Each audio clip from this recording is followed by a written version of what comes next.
A warm Labor Day welcome.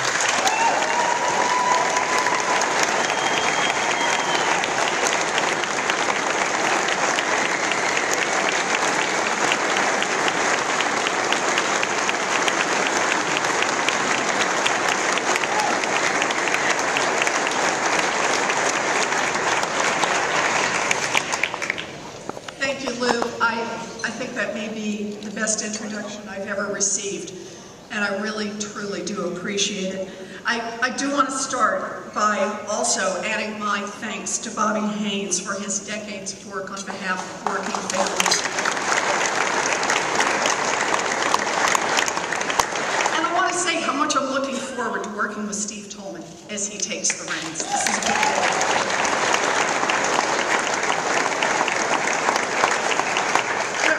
I'm so pleased to be here today. I know that Labor Day is about celebrating working men and women, but I also know it's about families.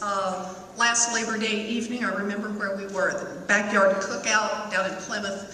Lots of families, brother-in-law, sister-in-law, nephews, girlfriends, the whole bit, kind of kicking back and catching up. And when I'm here this morning, I feel like I'm with family.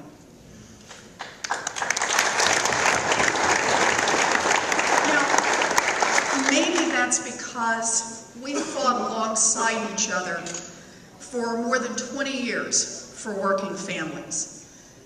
It is also possible that I feel this way because my brother John, who is now retired but was a crane operator and a member of the International Union of Operating Engineers,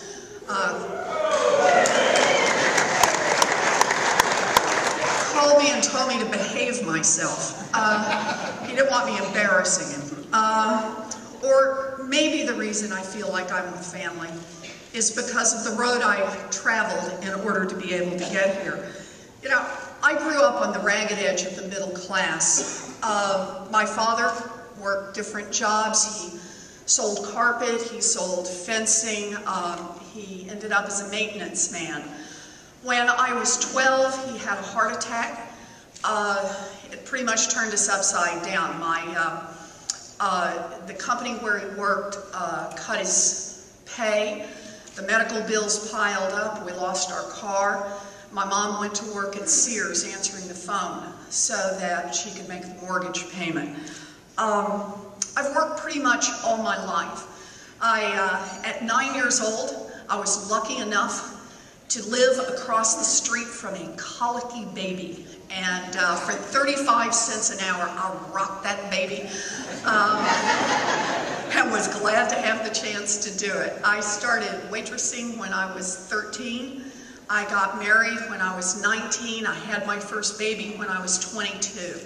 I graduated from a public university and I started teaching in elementary school. I thought that was just about as good as it was ever going to get in my life. At 24, though, I did something that was, for me, completely remarkable. I had never known anyone who did this. I hauled off and went to law school. Amy, my daughter, was 2 years old, and this put a real premium on getting her potty trained. Working parents understand this. There's a price differential for potty trained and unpotty trained children in daycare. Thank you, M&Ms. Without it, I never could have made it. I graduated from law school, and a few weeks later, my second child was born, Alex. I hung out a shingle, practiced out of my living room for a while, and then went back to my first love, which is teaching. You know, I know the anxiety that comes with living one pink slip or one serious medical problem away from financial collapse. I know it because I've lived it. I also know what it means to grow up with opportunity and to be able to work hard and to get ahead. I know because I've lived that too. And I know what it means, both personally and for our country, if those opportunities are cut off. The story of America's middle class is a lesson in hard work and opportunity.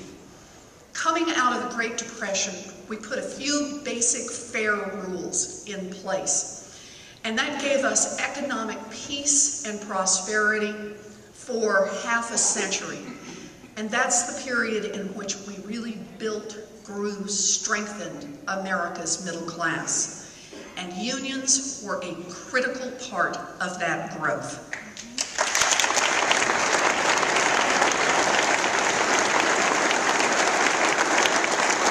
Union membership tripled, wages, benefits, working conditions all improved. For 50 years, as America got richer, America's working families got richer. And for 50 years, as America's working families got richer, America in turn got richer and stronger. That was how it worked.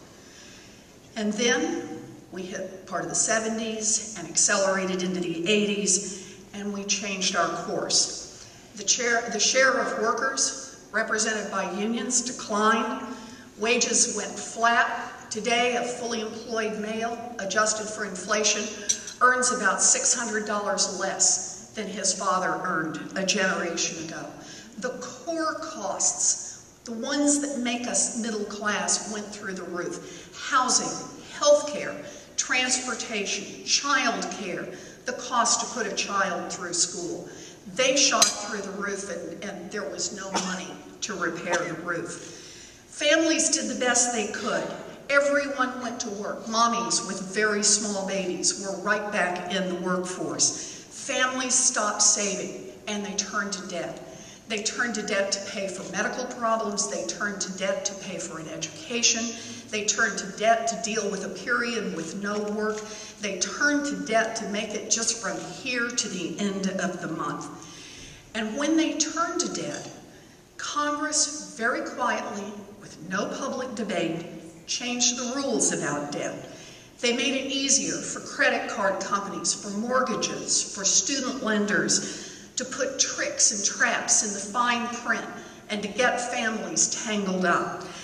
They made it easy for predatory lenders to put middle-class families right in the target. Today, there are millions of families in Massachusetts and across the country who are on the edge of financial collapse. Just one pink slip, just one bad diagnosis away from falling over the edge. People are worried. The middle class has been hacked at, chipped at, and hammered for a generation.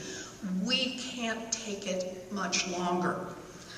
My life's work has been fighting for middle class families. It has been about standing up to powerful interests.